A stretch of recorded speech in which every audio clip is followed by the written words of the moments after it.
Assalamualaikum warahmatullahi wabarakatuh.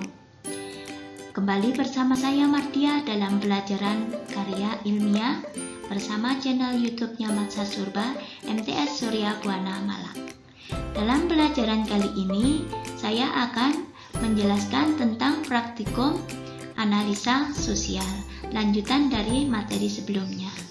Tetapi sebelum kita mulai pelajaran, marilah kita awali dengan bacaan basmalah bersama-sama.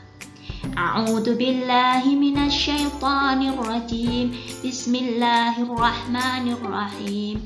Raditu billahi rabba wa bil islami dina wa bi Muhammadin nabiyya wa rasula. Rabbi zidni ilma warzuqni fahma waj'alni min ibadikas sholihin.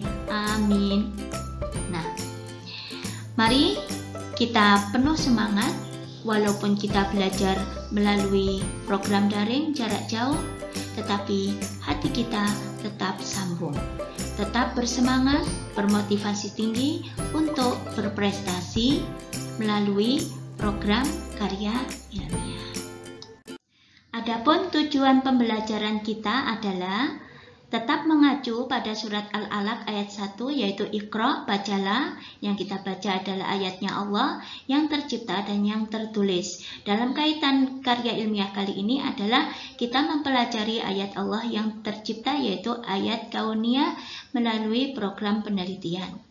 Yang kedua, diharapkan siswa mampu menjelaskan dan menerapkan analisa sosial secara praktikum dan dibuktikan secara nyata.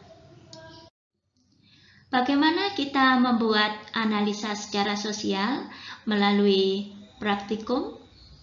Caranya sangatlah mudah. Dapat kita lakukan melalui wawancara atau melalui angket. Wawancara ini kita dapat mendatangi beberapa orang, lalu kita berikan beberapa pertanyaan, dan kita mintai pendapatnya tentang apa ide mereka atau saran mereka atau kritik mereka terhadap hasil penelitian kita atau proposal yang hendak kita teliti. Apakah sebagian besar mereka setuju, tidak setuju, atau sangat setuju? Model yang kedua yaitu melalui angket. Angket ini dapat kita buat beberapa pertanyaan dalam bentuk lembaran-lembaran kertas, lalu kita berikan ke beberapa orang. Kita minta orang tersebut untuk memberikan pendapatnya melalui kertas tersebut, lalu kita cek ada berapa orang yang setuju, tidak setuju, atau sangat setuju. Itu model angket. Bagaimana membuat pertanyaan dalam angket? Ada beberapa contoh pertanyaan, misalnya nomor 1, apakah Bapak atau Ibu setuju dengan penelitian saya yang berjudul ... berbasis ... Nomor 2, menurut pendapat Bapak atau Ibu, apakah penelitian saya ini akan memberikan hasil manfaat yang luar biasa kepada masyarakat atau justru merugikan masyarakat? Nah, untuk pertanyaan-pertanyaan yang lain dapat dibuat sendiri dengan berbagai model, dengan pertanyaan yang berbobot, sopan, dan penuh dengan dorongan untuk memberikan motivasi akan manfaat penelitian kita. Bukan kerugiannya, tetapi kemanfaatan bagi masyarakat seberapa besar, sehingga si pemberi pendapat tadi akan mendukung kita. Nah, bagaimana model kolom-kolomnya sudah saya sampaikan minggu yang lalu, tapi akan saya bahas lagi satu persatu karena masih ada beberapa siswa yang masih bingung atau belum paham. Berikut ini contoh tabel untuk wawancara yang sudah saya sampaikan minggu yang lalu, mungkin masih ingat. Di situ ada beberapa kolom, jika mau ditambah kolomnya atau mau dikurangi, silahkan. Minimal 15 orang, kalau lebih akan lebih bagus. Karena semakin banyak pendapat, semakin besar dukungan beberapa masyarakat terhadap penelitian kita. Seperti saya sampaikan sebelumnya, Berikut ini ada beberapa contoh ide penelitian yang dapat dianalisa secara sosial.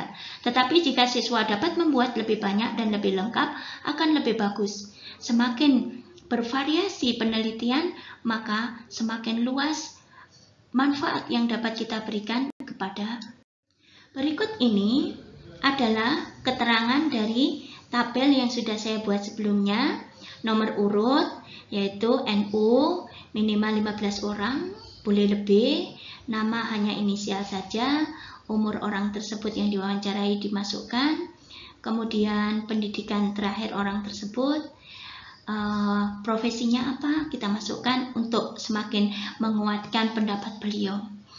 Kemudian SS adalah pendapat yang sangat setuju dengan ide kita, S adalah setuju dengan ide kita, dan TS adalah tidak setuju.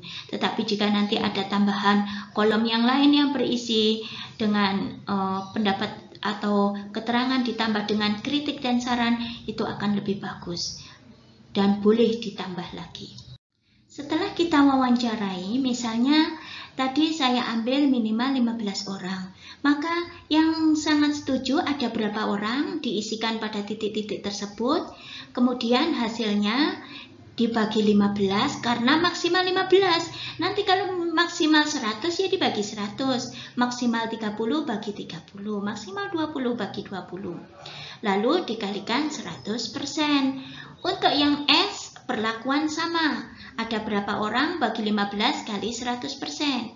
Untuk TS ada berapa orang yang tidak setuju dibagi 15 dikali 100%. Itu untuk menghitung persentase dari pendapat seseorang yang sangat setuju, setuju, dan tidak setuju.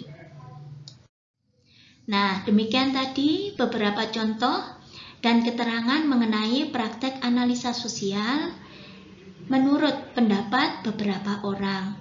Yang saya contohkan minimal 15. Untuk program siswa kelas 8 kali ini silahkan mencoba, boleh kurang dari 15 karena kita dalam keadaan pandemi. Tapi kalau mau mencari 15 orang atau lebih, misalnya bertanya melalui WhatsApp atau melalui email kepada beberapa orang yang dikenal, itu tidak masalah. Silahkan mencoba. Tugas kalian kali ini adalah mencari pendapat dari beberapa orang tentang ide kalian. Ada berapa persen beberapa orang yang menyatakan sangat setuju, kemudian setuju dan tidak setuju. Silahkan dijawab pada Google Classroom untuk tugas minggu ini.